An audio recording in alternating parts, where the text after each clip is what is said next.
বিএনপির প্রভাবশালী নেত্রী নীলুফা ইয়াসমিন বলেছেন যে অ্যারেস্ট করা হয়েছে ছাত্রলীগ হিসাব করে। এনসিপির কার্যালয়ের সামনে ককটেল বিস্ফোরণ হয়েছে, সেটি কিন্তু প্রথমত যেভাবে তাকে ধরা হয়েছে ছাত্রলীগ বা আওয়ামী লীগ সহযোগী সংগঠনের যে কোনো একটা নেতা হিসাবে বা সমর্থক হিসাবে তাকে ধরা হয়েছে, কিন্তু মূলত কি দেখা গেল যে সেখানে কিন্তু আওয়ামী লীগ ছাত্রলীগ বা তাদের অঙ্গ সংগঠন সহযোগী কোনো সংগঠনের লোক নয়, সেটা জামাত শিবিরের লোক। এনসিপির কার্যালয়ের সামনে যে ককটেল ফুটিয়েছে তাকে অ্যারেস্ট করা হয়েছে ছাত্রলীগ হিসাব করে।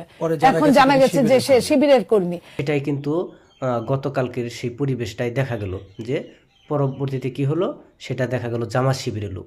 এই দেখেন জামাত শিবির কিভাবে দেশে একটি অস্থিতিশীল অবস্থা তৈরি করছে, এটা শুধু আওয়ামী লীগের উপর দায়ভার দিয়ে, মানে আওয়ামী লীগকে কীভাবে ব্যান করা যায়, এই দেশে একটি মানে সন্ত্রাসী সংগঠন হিসেবে তৈরি করা যায় সেটি কিন্তু তারা করছে গোপনে।